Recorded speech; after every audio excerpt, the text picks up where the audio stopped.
ප්‍රමිතියෙන් තොර බාල ගල්ලංගුරු ආනයනය කිරීම සම්බන්ධයෙන් මම හිතන්නේ මේ වෙනකොට සමාජයේ විශාල කතාබහක් ඇති වෙලා තියෙනවා. ඉතින් එහිදී ඔබට වාර්තා වෙච්ච තොරතුරු අනුව ඔබත් දන්නවා ඇති. මිලියන 7600 ඉක්මවා ගියපු අලාභයක් ආණ්ඩුවටත් විදුලි බල මණ්ඩලයටත් මේ වෙනකොට සිද්ධ වෙලා තියෙනවා.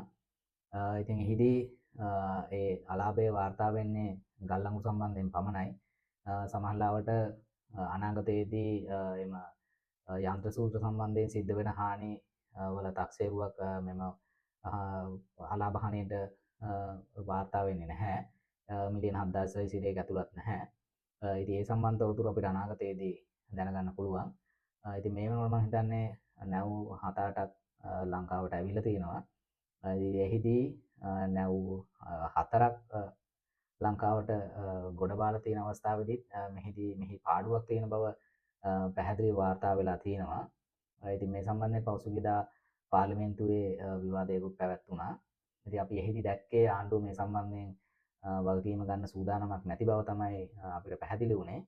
ඉතින් එහිදී ආණ්ඩුව විසින් යෝජනා කරනවා මේ සම්බන්ධයෙන් අපිට දඩ මුදලක් අය කරලා මෙම පාඩුව පියවා ගැනීමේ හැකියාවක් තියෙනවා කියලා. නමුත් දැනට ඉදිරිපත් වෙලා තියෙන තොරතුරු අනුව මම හිතන්නේ දඩ මුදල් අය කරත් එම පාඩුව කිසිසේත්ම පියවා ගැනීමේ හැකියාවක් නැහැ. ඉතින් එම නිසා ඒ කියන්නේ අවසානාත්මකව මේ සිද්ධ වෙන්න පුළුවන් කාරණේ තමයි ජනතාව මත මෙම අලාභ හානිය පැටවීම. එය විදුලි බිලට නියත වශයෙන් මෙකවීමට නියමිතයි. මොකද මේ සම්බන්ධයෙන් අලාභය අය කර ගැනීමට හැකියාවකුත් නැත්නම් එහිදී වෙන විකල්පයක් නැහැ. ඉතින් ඔබට මතක ඇති මීට කලිනුත් තොරතුරු වාර්තා වුණා මෙම ටෙන්ඩර් ගන්දුනුව සම්බන්ධයෙන් නියමිත ක්‍රමවේදය අනුගමනය කරලා නැති බවක්. ඉතින් මේ ටෙන්ඩර් එක නියමිත කාලයේදී නිකුත් කරලා නැහැ. ඒ වගේම නියමිත කාලයේදී ගල්ලංගුරු රට තුරට ඇවිල්ලත් නැහැ.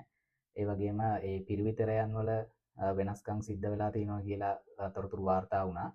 ඉතින් ඒ සියලු තොරතුරු එක්ක මම හිතන්නේ මෙහි පැහැදිලි අක්‍රමිකතාවයක් සිද්ධ වෙලා තියෙන බවක් තමයි අපිට මේ වෙනකොට පැහැදිලි වෙන්නේ.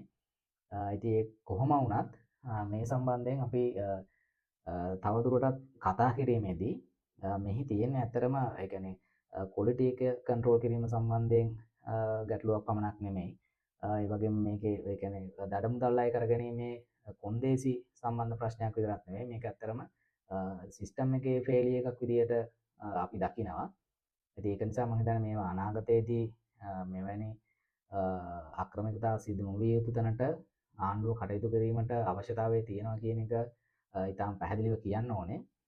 ඒ වගේම මේ සිද්ධ වෙච්ච අක්‍රමිකතා සහ අලාභය සම්බන්ධයෙන් ඒ වගකීම් යුතු අයට මේ සම්බන්ධයෙන් පියවර ගත යුතුයි කියන එකත් අපි ආණ්ඩුවට මතක් කරන්න කැමතියි. ඒත් එක්කම ඊට අමතර කාරණයක් විදිහට මම ඇත්තටම සඳහන් කරන්න කැමතියි.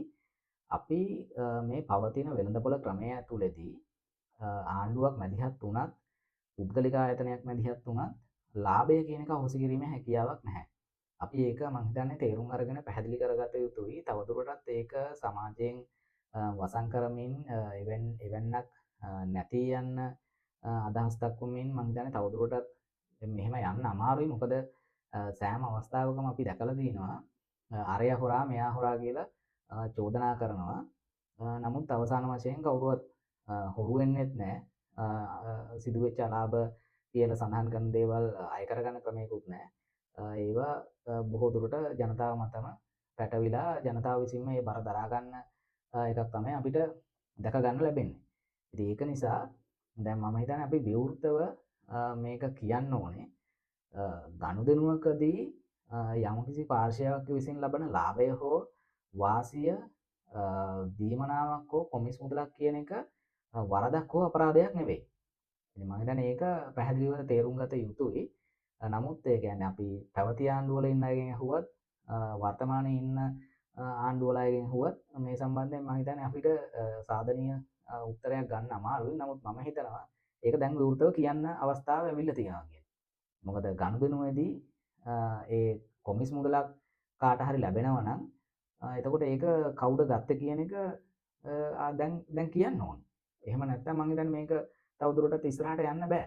ගනුදෙනුවක් සිද්ධ වෙද්දී අනිවාර්යයෙන්ම මිලදී ගන්න පාර්ශවයට මැදිහත්කරුවෙක් විදිහට සම්බන්ධ වෙන කෙනාට අනිවාර්යයෙන්ම දීමනාවක් හෝ කොමිස් මුදලක් නියත වශයෙන්ම ලැබෙනවා. ඔබට නිකන් උදාහරණයක් විදිහට කියනවා නම් අපි කවුරු හරි වාහන සේල් ආයතනයක වාහනයක් තුන්වෙනි පාර්ශවයක් විසින් විකුණුවොත් ඔහුට කොමිස් මුදලක් ලබා දෙනවා. ඒ වගේම ලංකාවේ සංචාරක කර්මාන්තය ගත්තොත් එහෙම ලංකාවට සංචාරකයෝ පැමිණෙනවා. එතකොට උන්ගේ නවාතැන් පහසුකම් උන්ගේ සංචාරය රට ඇතුලේ සංචාරය කරන ඒ ටුවර් එක ඕගනයිස් කරන වෙන ආයතන තියෙනවා. ඉතින් එතකොට ඒ සංචාරකයා වියදම් කරන මුදලෙන් එතකොට සංචාරකයා ලංකාවට ඇවිල්ලා ජෙම් එකක් ගන්නවා නම් හරි යම් කිසි දෙයක් මිලදී ගන්නවා නම් හරි එතකොට අනිවාර්යයෙන්ම එක පාර්ශවයක් පමණ නෙවෙයි පාර්ශව ගණනාවක් සම්බන්ධ වෙන ඒ අතරමැදිය විදිහට ඒ සේවා සපයන්න තනි කෙනෙකුට එක් කරන්න පුළුවන් කමක් නැත්තේ නෑ. ඉතින් එතකොට ඒවා ලාභ විදියට දීමනා විදියට කොමිස් විදියට අනිවාර්යෙන් බෙදලා යනවා. ඒක තමයි වෙළඳපොළ ක්‍රමයේ ඇතුලේ තියෙන ස්වභාවය. ඉතින් ඒක නිසා මම හිතන්නේ මේ පවතින ධනපති ක්‍රමය සහ වෙළඳපොළ ක්‍රමය ප්‍රතික්ෂේප කරමින් මම හිතන්නේ අපි තවදුරටත් යා යුතු නැහැ. ඒක අපි විවෘත සංවාදයකට ලක් කළ යුතුයි. ඒක මම හිතනවා ඒක සරල කාරණයක් නෙමෙයි. ඒක ටිකක් ගැඹුරු සංකීර්ණ තත්ත්වයක්. ඒ කොහොම වුණත් මම හිතනවා සාමාන්‍ය ජනතාව වුණත් ඒ සම්බන්ධයෙන් දැනුවත් විය යුතුයි. ඒක අවබෝධයෙන් කටයුතු කිරීම මම හිතනවා අනාගතයේදී මෙවැනි ගනුදෙනු සම්බන්ධයෙන් කොමිස් මුදල් ලබා ගැනීම හෝ ලාභ ඉපැයීම හෝ දීමනාවක් ලැබීම හෝ යම්කිසි වරප්‍රසාදයක් ලැබීම කියන එක ජනතාව එතකොට ඒක අපරාධයක් හැටියට සලකන්නේ නැතුව වෙළඳපොළ ක්‍රමයේ පිළි අරගෙන ඉදිරියට කටයුතු කරන එක මම හිතනවා සමාජයක් හැටියටත් රටක් හැටියටත් මිනිස්සු හැටියටත් යහපතක් වෙනවා මිසක් අයහපතක් වෙන්නේ නැහැ කියලා. ඉතින් ඒක නිසා මම හිතනවා ඒ සම්බන්ධයෙන් ඒ ගැඹුරු සාකච්ඡාවක් අවශ්‍යයි. ජනතාවට සරල පැහැදිලි කිරීමක් අවශ්‍යයි. ඉතින් ඒක අපි ඉදිරියේදීත් ඒ සම්බන්ධයෙන් තොරතුරු කතා කරමු. මම හිතනවා ඒ නිසා දැනට මේ ප්‍රමාණවත් අපි ඉදිරියේදී ඒ සම්බන්ධයෙන් තවදුරටත් තොරතුරු කතා කරමු.